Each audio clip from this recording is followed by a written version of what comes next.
Argyll and Bute and the Cabinet Secretary for Government Business and Constitutional Relations. Conference, please welcome Mike Russell.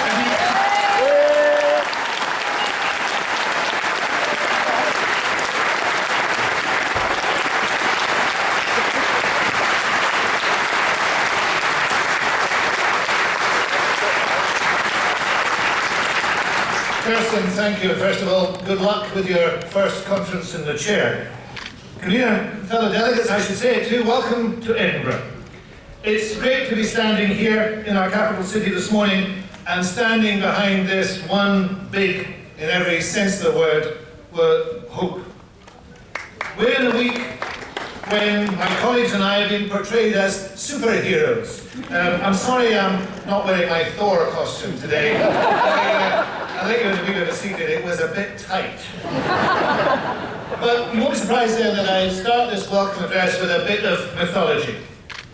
In Greek myth, after Pandora had opened her box and released all the ills of the world amongst humanity, she closed the lid to ensure that one thing, and only one thing, remained.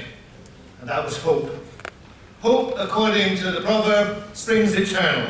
Nothing can be done, said Helen Keller, without hope and confidence. And hope for a better future for Scotland, underpinned by the hard work that we need to put in to achieve it, has been what has taken this party, our movement, from the fringes of Scottish politics to its very heart. Convener, fellow delegates, 45 years ago, I joined the SNP in this city. I did so as an affirmation of my hope for a better Scotland. Now that time wasn't unlike our own, but the challenges we faced then were not nearly as grave as the ones we face now. At that time, of course, Westminster ignored us, then as now. In fact, at that time we didn't even have our own parliament. Amazingly, it was still a quarter of a century away. At that time there was a stalemate in UK politics and deep divisions about resolving a crisis, then as now. And there was an existential threat to our economy, our society, and our well-being, then as now. 1974 was a year when all those things plagued our nation, and the response of our nation in both the February and the October elections of that year was to turn to the SNP. The effect of that, 7 and then 11 seats won first past the post, 22% and then 30% share of the vote, 41 second places in October, was to galvanise the UK into action in order to try and head off our party, to head off our nation, and our attempt to give our country back to its own people. And 5 years later, after endless delaying and a cheated referendum, they wore the people of Scotland down. And they thought that it was back to business as usual. But it wasn't. For the next 18 years, Scotland suffered industrial decimation. We lost to emigration and sometimes to worse, a whole generation. But we didn't give up. We kept our hope alive. This party was polling in single figures, recording the same in elections and by-elections. Many of you remember that. Now we hold those constituencies with majorities in the thousands. But we didn't give up. We continued to hope and to work for a better future. By working with others, we helped to regain a parliament. By working in that parliament, we became a government. And we've been that for the last 12 years. And even so, fellow delegates, 2 polls in the last few days have shown that we are still by far and away the most popular party in Scotland. Ready to win back.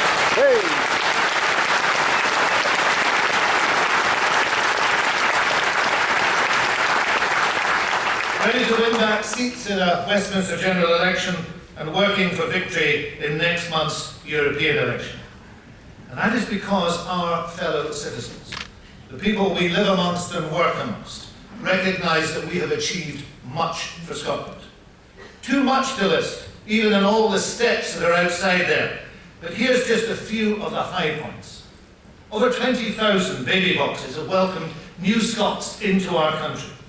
We've delivered and embedded the right to free education and massively expanded education and childcare in the crucial early years. Health spending is at a record level, We have the best performing health service in these islands. Recorded crime is at a record low, as is unemployment. Employment is at a record high. We have encouraged and supported a massive growth in our food industries. We put in place leading climate change legislation. We've built a record number of new schools, invested in hospitals, improved infrastructure, and all in the face of savage Westminster spending cuts.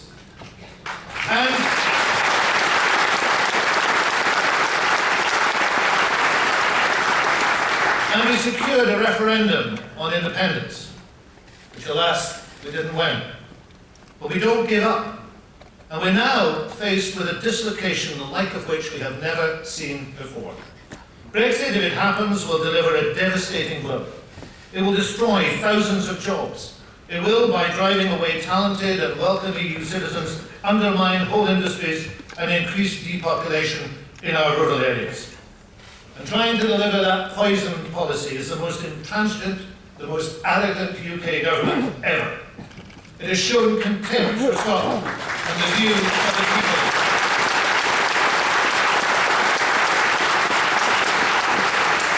It has ignored those who voted not to leave the EU. But incredibly, it's even alienated those who did vote to leave the EU. And that government has also set its face against allowing the people to choose their own future. Of course, we know why. This morning's opinion poll illustrates the reason perfectly. Our campaign is far from won, but today we see that independent support is at 49%.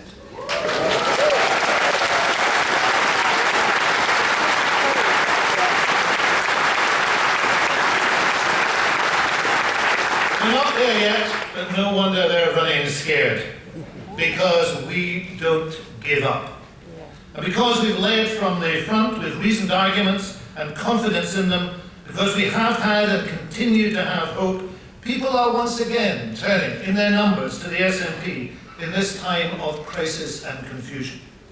And we have tried to help in many ways. For example, we've not only defended Scottish interests and supported Scottish businesses in the Brexit process, we've also invested almost £150,000 in the last year, making sure that people, ordinary people, young people, could have their voices heard and their concerns explored by the Scottish Government. And in the coming European elections, and I'm looking forward to them, in the coming European elections, we're giving all our fellow citizens who oppose Brexit the opportunity to send the Scottish message to London and to Brussels.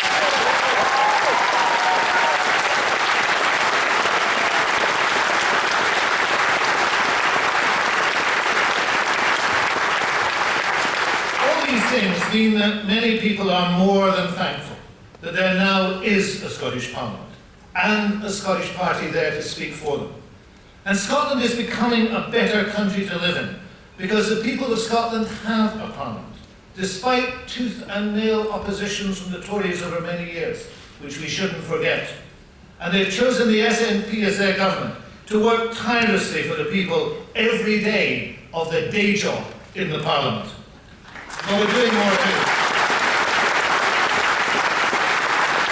I have no doubt that legally, constitutionally, by dint of campaigning and argument, by persistence and progressive politics, and with the absolute right to full international recognition and full membership of international partnerships like the EU, Scotland is moving inexorably to independence.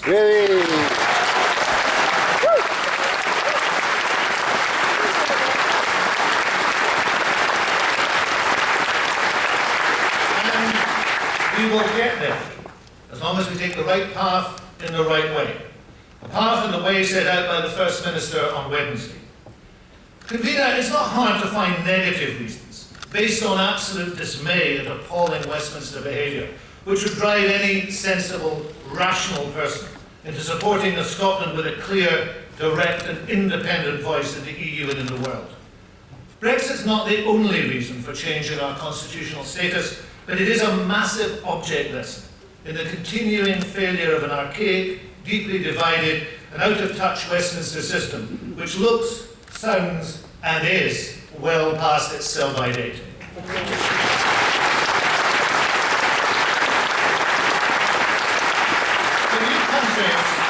New countries or countries reborn on the international stage need positive foundations and roots that are nourished by good things rather than by bad. And we need to talk about those good reasons all the time. The journey for any nation to independence is never easy or straightforward. But because we live in an age that expects instant feedback and instant action, we sometimes think that minds can be changed and countries transformed merely by a tweet or a hashtag. I wish it was so. I also wish we didn't live in a system of governance devolution which dances round the outmoded, almost medieval idea of a sovereign parliament at Westminster. We want to have done with that. But we must also be prepared to mitigate it whilst we still endure it, and be alive to ways it can be changed for the immediate relief of some of the problems experienced by all who live in these islands. Though any change of any type is always resisted by a Tory UK government. And that's why we should always be willing to talk to others about their ideas. No one political group or section of society has a monopoly on wisdom, not even us. All of us, to a greater or lesser extent, accept that change is needed.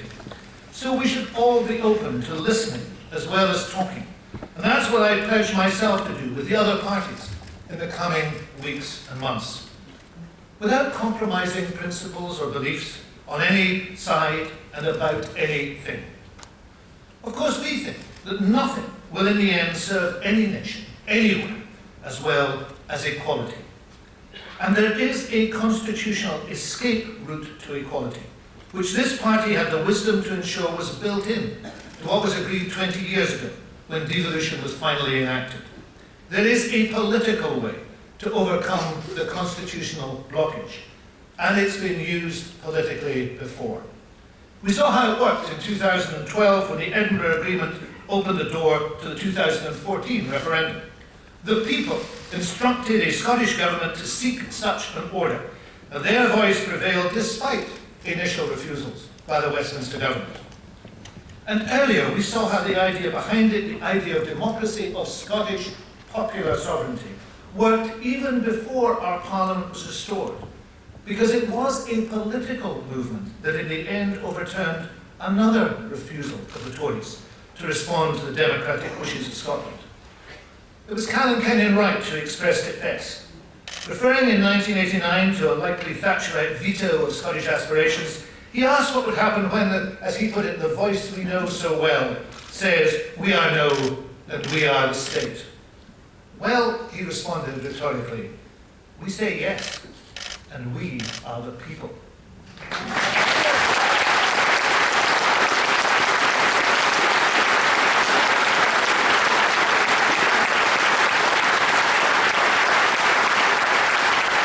The people say yes. That's the strongest argument, and it's up to us to make sure it's heard, again and again, and afresh. But times are also different now. After the unifying experience of the independent referendum in 2014, in the 2016 and 17 elections, the Tories decided to polarise opinion for their own selfish ends.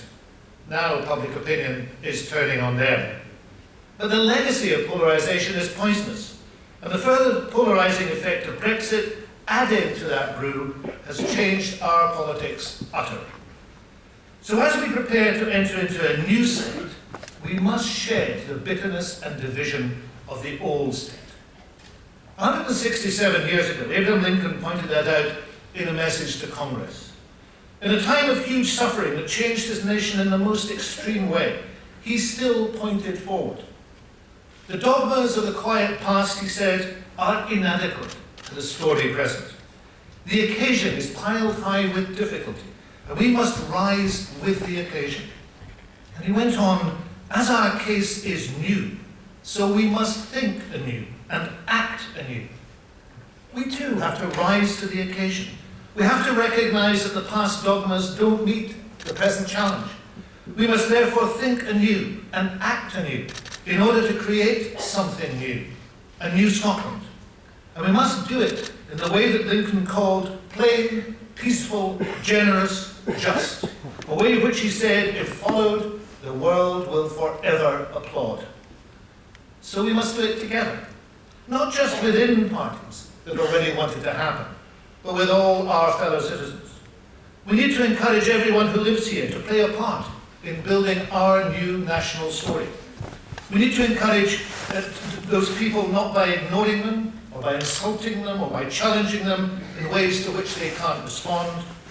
We need to make sure that we will do it by working with them and listening to them, because in so doing, we will all become stronger. The Citizens' Assembly announced by the First Minister on Wednesday is a radical new initiative. It will allow Scotland to engage with its future in a constructive and thoughtful way. Much of what we as a nation have experienced during the Brexit process has been at odds with the values of our society in Scotland.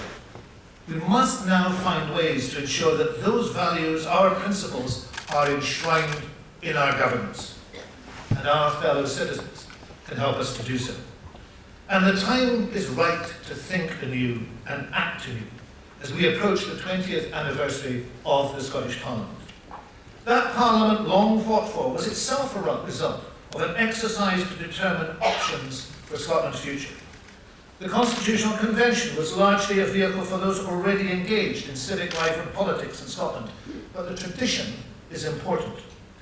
A genuinely inclusive and open-minded Citizens' Assembly would update the tradition for the 21st century. It would teach us a lot and help our country to come together with a shared vision. Convener, earlier I talked about this time being one in which instant change and progress was expected. But this is also an age in which extremes flourish. And to counter those extremes that they dislike, many think that they also have to respond to be extreme, to talk even to those with whom they should be making common cause. Our common cause here is independence. Our common aim is to achieve it. There is a democratic pathway towards it, which ensures that when we get there, our effort will be internationally accepted. And there are ways, and this is crucial, that we can unify Scotland around that vision. The pathway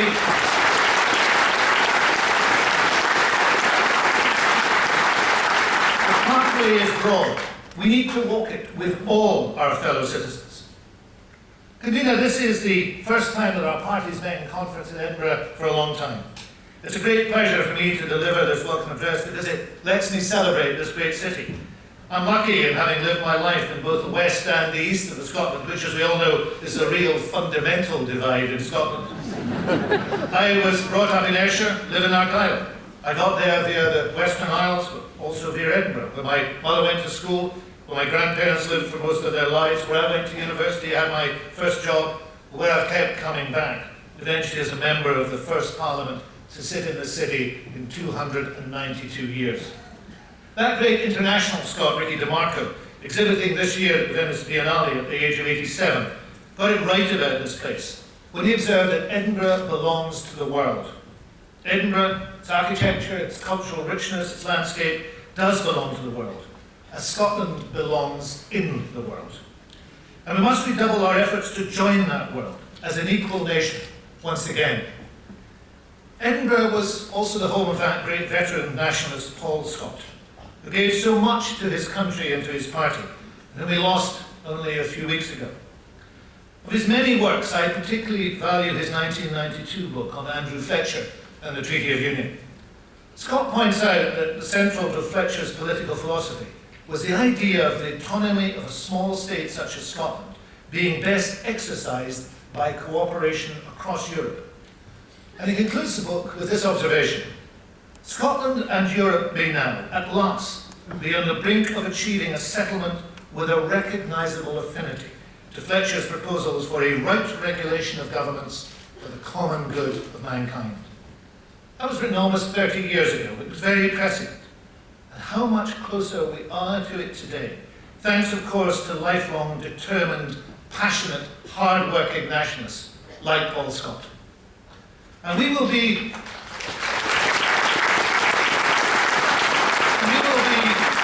closer yet If we take the opportunity afforded by the European elections, by the preparations announced by the First Minister on Wednesday, and by the enthusiasm and commitment of this national movement, to ensure that at all times, in every way, we drive forward along that constitutional pathway that leads us to achieving Scottish autonomy and exercising it by means of cooperation across Europe.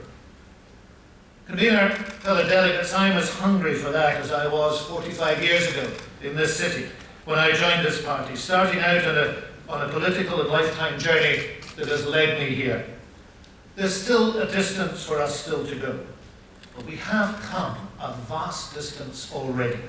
Further, if not faster, than was expected in that bleak time. But we have to finish the journey. So let's do it in a way that secures forever long-lasting, united, inclusive, progressive success. The success of living, working and loving in an independent Scotland. Independence, which we've all worked for. Independence, which is now within our grasp. Independence, moving on from hope to reality.